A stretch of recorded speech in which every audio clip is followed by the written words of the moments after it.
Get ready for an exciting weather episode that is also educational. It contains additional info from the previous ones. It covers the next 7 days from November 18th, November 19th, all the way through this Saturday and Shabbos, a little bit even beyond, a little bit of a discussion. And get ready. Please enjoy. Have a wonderful week. Take care.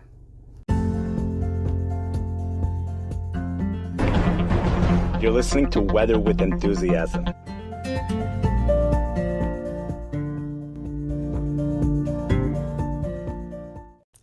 We have something truly amazing that just happened for this week. Something that doesn't usually happen in this day and age. An Arctic blast that was forecast to make it into the Midwest this Tuesday is no longer forecasted to happen. This is going to make long-term weather forecasters totally ecstatic, as they forecasted the Arctic blast to come during the final week of November or the first week of December. Currently, forecasts indicate an Arctic blast will indeed be coming during the final week of November and not beforehand. So we have, it's really quite amazing. The Arctic air was expected to come into our area on Tuesday, but a storm system in Canada went further north than expected and has locked off the Arctic air. These are words that you hear during an El Nino season. You know, as of a week ago, the Washinton Post published an article, maybe it was 2 weeks ago, that the synoptic weather has not made any changes which reflect El Nino at all, and they came up with 3 hypotheses as to why that might be. Perhaps this year things are going to be different, and the El Nino actually perhaps will not be affecting the weather pattern at all. That still is a strong possibility. You have to realize the upcoming week, there's a strong resemblance between this and what happened back in December of 2019 and January 2020. Back then, we were in the middle of a La Nina year, but in the middle, all of a sudden, we had an El Nino weather pattern that developed. Things became quiet here in the Midwest. The southern stream became active, and the Arctic air was locked up.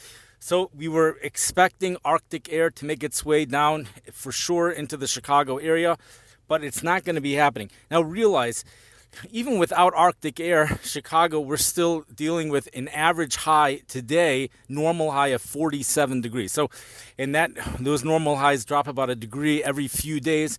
So highs in the mid-40s, that's normal. We are going to be going into a below normal weather pattern. Granted, it's not Arctic air, but it will be a below normal weather pattern. We've been under really a ridge that has been bringing very nice weather last week and the week before. It's been on and off, but starting Tuesday, the National Weather Service tells us winds are going to become from the northwest and just stay that way for the rest of the week. We'll be under a northwest flow. Those are the exact words used. The northwest flow from Tuesday through the end of the week. So that's going to be bringing in cooler temperatures, not Arctic cold, but cooler temperatures. So when does the Arctic air arrive? For those people that are wishing for storms, you know, the best part of the Arctic air for people who love snowstorms is the fact that it's more of it's a simon, it's a sign that the weather pattern is, there's an amplitude, that the jet stream has made a dip, and these are things which really intensify storms. So even if the air is cold enough for snow without the Arctic air mass, the Arctic air really, it symbolizes that we really have a jet stream, an amplitude, as opposed to a zonal flow, and those things really can spin up some strong storms. Well, although we don't have the Arctic air mass and we are going to be going into a more zonal flow, it's not really so much of a zonal flow initially. So we do spin up a good storm, a solid storm, a low pressure system of 29.6 over in the southern to central plains. It moves into just about southern Michigan during the day, probably Tuesday morning, and then moves across Lake Superior after that. Areas to the southeast of this storm system has a severe weather risk. I don't know much more than that. Areas to the north of this storm track, that's where you could expect a soaking rain. Those are the words the National Weather Service of Chicago used, a soaking rain. 4 to 8/10 of an inch of rain could be expected. Realize the following. There are 2 storms. Both of them are taking a more northern track than what we thought a few days ago. The first storm is in Canada. The second one is here in the United States. So the one in Canada, that's the one that blocked off the Arctic air. As the Bismark, North Dakota National Weather Service pointed this out already back on Friday. Really, from reading their forecast discussion, one would think already back on Friday, one would have to question these forecasts of indicating very cold temperatures. But, they were outnumbered, but now it looks like temperatures are not going to be so bad. We still might see a sub 40 degree day, but I don't know if Cincinnati is going to get its first winter feel this week. But next week, the Arctic air comes back. One thing important to point out is that back in 2019 to 2020, the pattern was, it was a strange pattern. There always was Arctic air forecasted to come just beyond the 7-day forecast cycle. And then all of a sudden, something happened. The Arctic air never made it. And then the next 7-day forecast cycle, and so it was always on day 8. There was Arctic air. It eventually made it. Not only that, we eventually got a historical Arctic, 2019 to 20, not 2019 to 2020. This is January and February 2021. We eventually did get a historical Arctic outbreak. So here we go again. We have an Arctic air mass forecasted to hit the area around day 7 or day 8. Will it get pushed off? It could be. There could be a delay. Things could get delayed. That's possible. And, there's a lot of uncertainties, much more than normal, revolving around a system that is forecasted to develop this weekend on Friday over in the southern or central plains, as systems usually do, although some national weather services are referring to it as a Colorado low.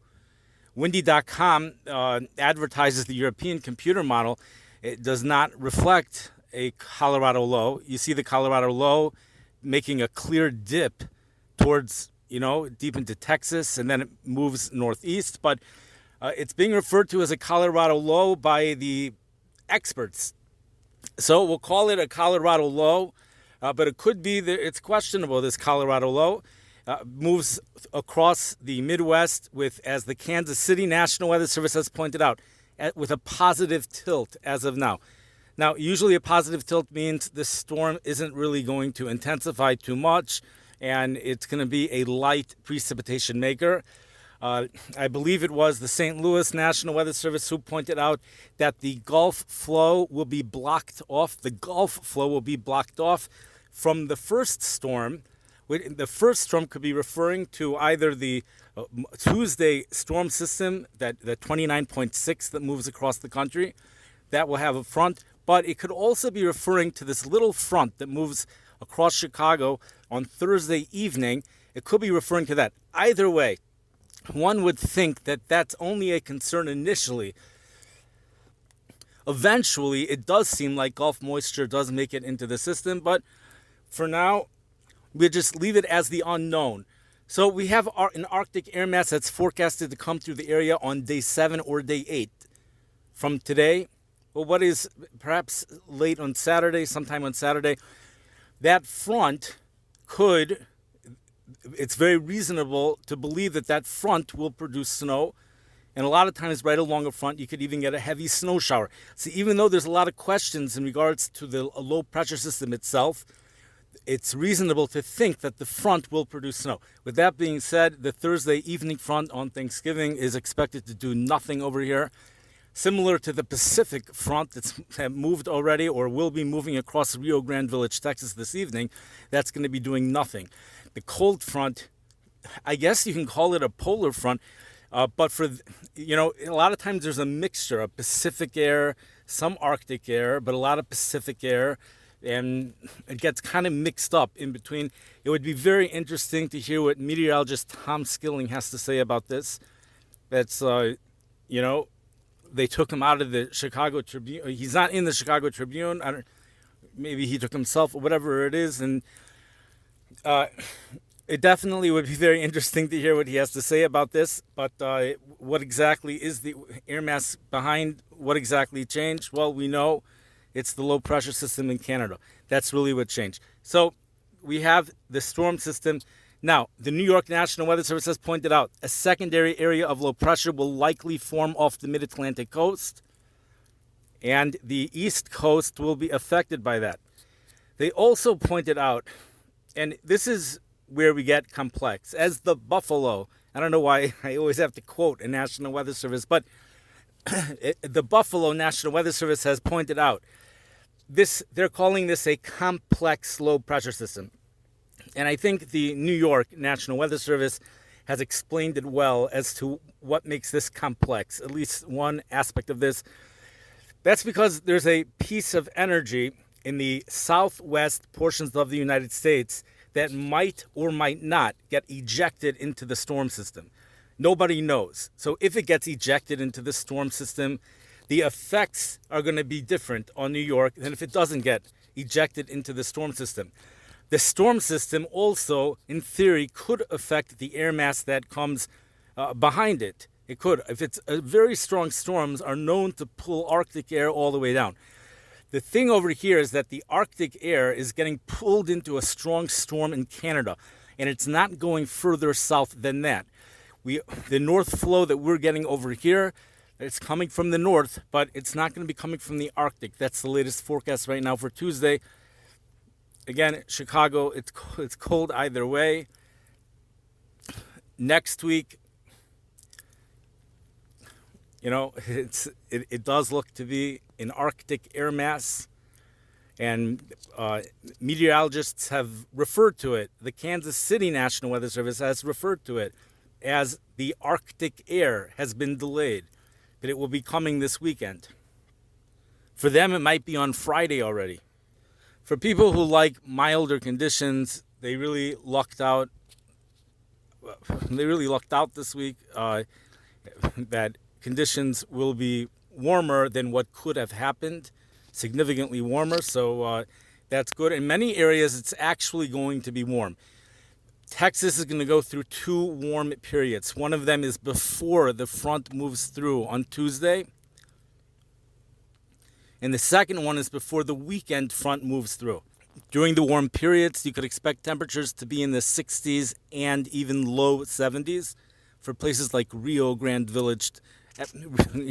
For places like Midland, Texas. Rio Grande Village is in a whole new ballgame. It's in the mid 80s over there. They're doing what they love to do, and right now they're actually being the hottest city in the U.S. So temperatures are many times 15 degrees warmer in Rio Grande Village than any other area, despite the fact it does have an elevation above sea level. It's very phenomenal what goes on there, and there are months during the year. It's a serious competition between Rio Grande Village and Death Valley, California. Sometimes even in the summer, there is that competition. Quite amazing. We don't tend to deal with the Pacific Northwest, even though how could you not deal with the Pacific Northwest? That's where all the excitement is. The most powerful storms seem to develop around the Gulf of Alaska, or at least the North Pacific. And by the way, blizzards that, like you wouldn't believe, have been hitting Anchorage, and just the snow has been piling up. They're about to break a record, if they haven't already, for the snowiest November on record.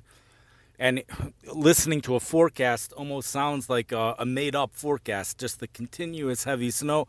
That's what it was last week. Plenty of records that we spoke about earlier. Last week meaning about 10 days ago, where temperatures went into 84 degrees in St. Louis, Memphis, Tennessee, 95 in Oklahoma, temperatures in the low 90s in Texas, 86 for Mississippi.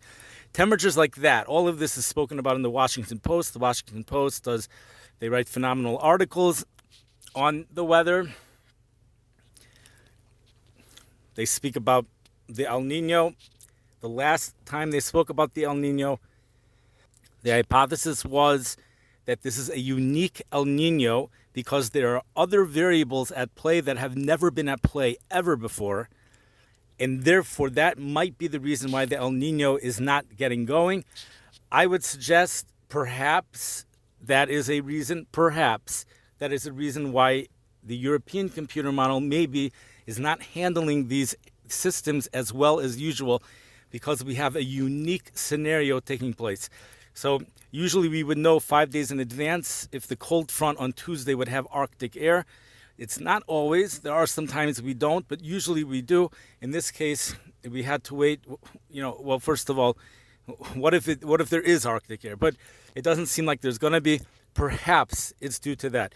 I do want to point out one more thing. Google came out with an artificial intelligence weather forecaster. I don't even think it's being called a computer model. It actually outperforms, according to the Washinton Post, it outperforms the European computer model. Nonetheless, even though it outperforms the European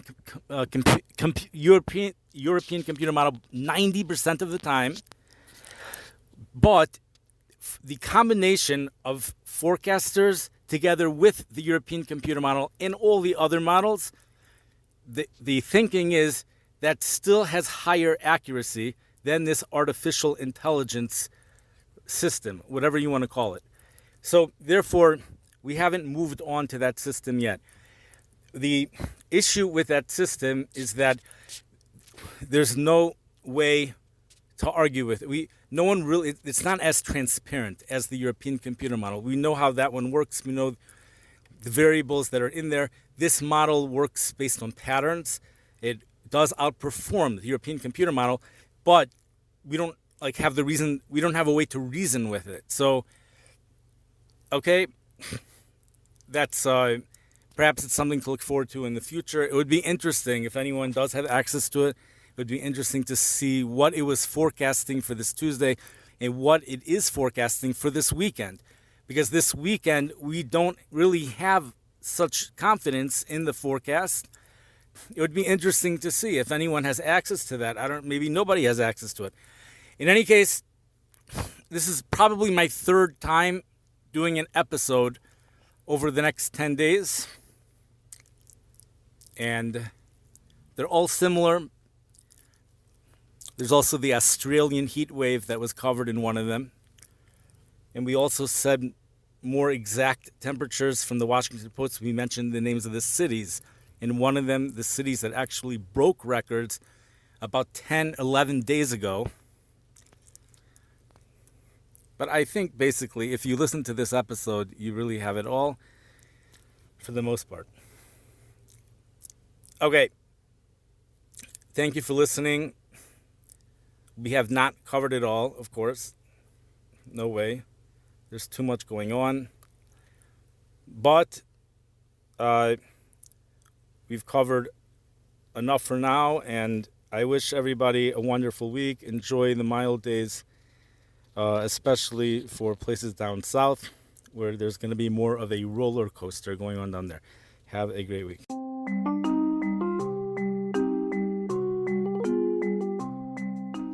You've been listening to Weather with Enthusiasm. This podcast can be found on almost every platform where podcasts are available.